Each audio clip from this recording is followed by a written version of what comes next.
Greetings and welcome to Jefficho Films. Today we're going to talk about a 1986 sci-fi horror comedy. I didn't see a lot of comedy in this. I guess if you laugh at it, there's your comedy. It's directed by Jim Wynorski, who did The Lost Empire, and more importantly, he wrote and directed Deathstalker 2. My issue with that is this.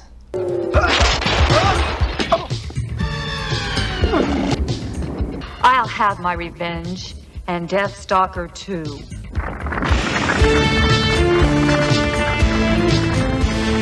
But honestly, with a title like this, how can you go wrong? So let's review Chopping Mall. Stop right there and surrender your weapon.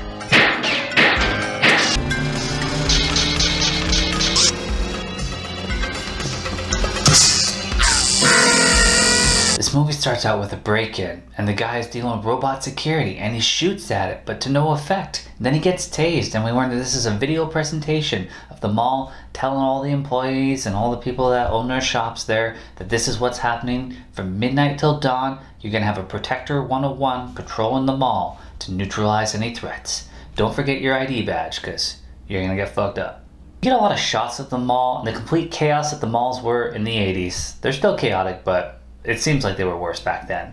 And we meet Allison and Suzie, who work at the restaurant in the mall. It's a stormy night with a lightning storm, and lightning hits the mall, and the technician has to quiet one of the alarms. But then he's killed by one of the robots, which are also known as Killbots.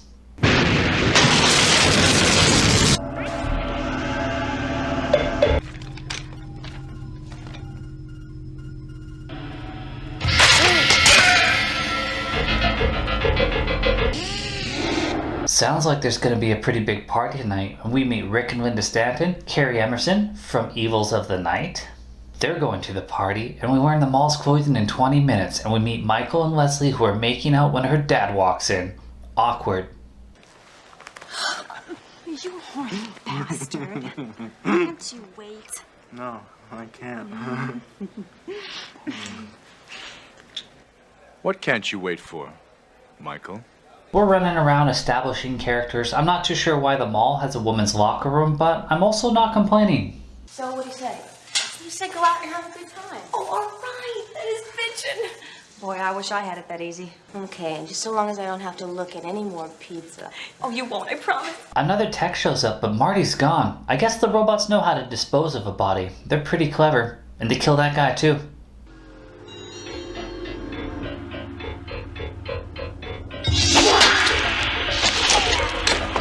Are they partying at a department store inside the mall? I mean, I guess if the cameras aren't there to record you, you'd probably be able to keep your job.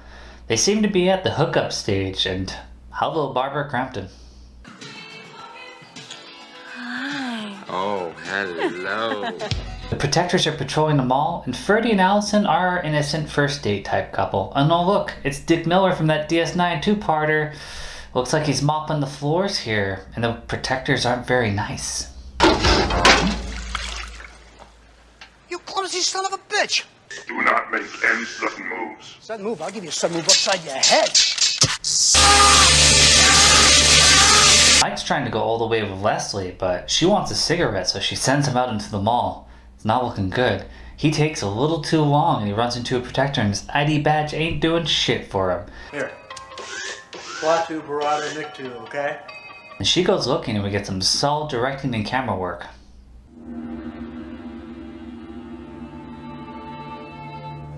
Mike? I don't need this crap! Leslie sees him dead and is chased by the robots and shot at with lasers. And damn, that's a powerful shot. Then the robots see the kids and break in and start shooting. And I gotta say, not very accurate for robots. They manage to barricade themselves in a room, and they boost the girls up into the air ducts, hoping that they can get down to the parking garage and get out for some help. I imagine that would be locked down too, because the whole mall's locked down. And then the door blows open, and the guys have to run off through another way, because I guess they had another way out. Sounded like they didn't. And Suzie might be claustrophobic. I can't stand this anymore. I gotta get out of here. I gotta get out of here. The guys arm up in the sporting goods store. Lots of interesting guns there. It's nothing like Sport Check out here. They shoot at one of the Killbots unloading a lot of ammunition on him, but not until they hit the propane tank does it do anything. And even then, we see that it comes back online. So they haven't even destroyed one yet, and there's 3 of them. The girls decide to find their men instead of escaping, and they make some weapons. And they have a fire plan, but it isn't working, and everybody screams. Well, mostly just Suzie screams. She's not having a very good day. Thank you, and have a nice day.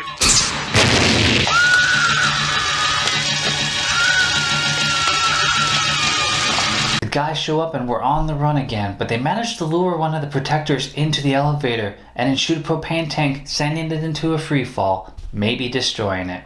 Who knows?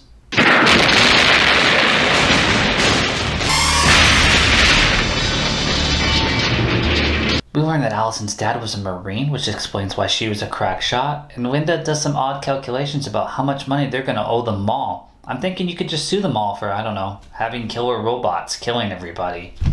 Ferdy says they have to shut down the master computer, and that might shut down the robots. We see that Greg was in too much of a hurry and got himself killed. Also, the dialogue's a little bit weak in parts. Come on, guys, the coast is clear!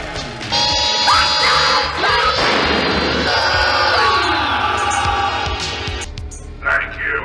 Have a nice day.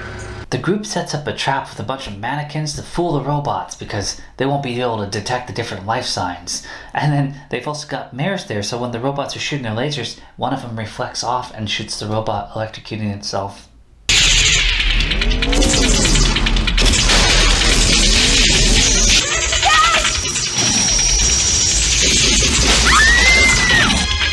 Linda and Rick don't make it. They die. Rick in the more odd way.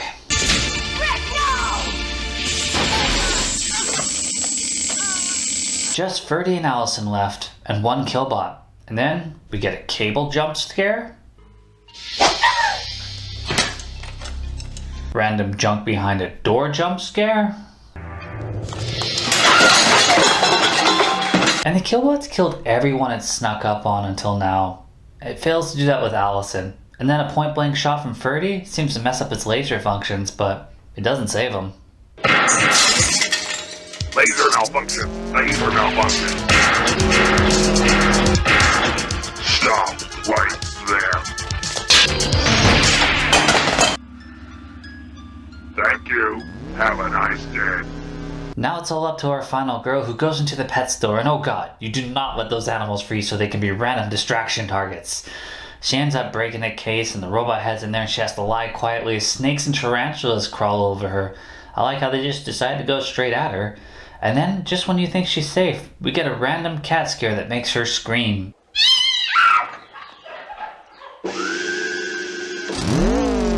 The chase is back on. She falls off the balcony onto a tent, and that didn't look soft. She still has her cleavage flare, and she crawls into the paint shop. I don't know if now's really the time for artistic expression, but does paint and primer really do this? Have a nice day!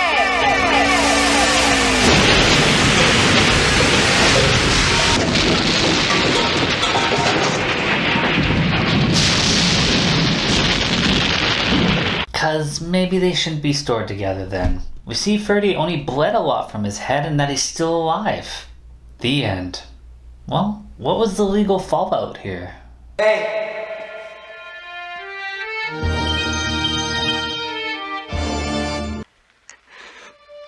Nice shot. Apparently the script was written within 24 hours and the director said Roger Corman was nothing but supportive, which, that's why I love Roger Corman. The film was mostly shot at the Sherman Oaks Gallery where Fast Times at Ridgemont High and Commando with Schwarzenegger had been filmed. And in November of 2011 another company got the rights and planned on doing a remake. Thankfully it hasn't happened yet, though I think it's ripe for a good one. I mean, you could make a good killer robot mall movie. In the end, I felt some of the cast could have been used better. Crampton, of course. I mean, the amount of experience she has, and you know, she's an on-screen talent, and I just felt like they kind of wasted her. I think they could have had more humor to it too, like the whole "we're gonna do this. This is our plan. Crampton's on fire. Oh fuck!" Like that should have been funnier than it was. I still laughed, but I wasn't meant to. Carrie Emerson, like I said, Evils of the Night, I liked her in that. They really didn't overly use her in this. Lady, you, got a license for that outfit? Why, no, officer. I guess you're just gonna have to take me in. They could have done a little bit more with the characters for sure. Like, just give them more character. Give them some special skills so that they can be like, I can do this, and then have it fail against these robots. This is definitely one of those movies you bring to sleepover movie nights and enjoy with your friends. Have a few drinks. It's a good time. I mean, it's not a great movie, but like, it was a decent watch for what I expected. As always, thanks for watching.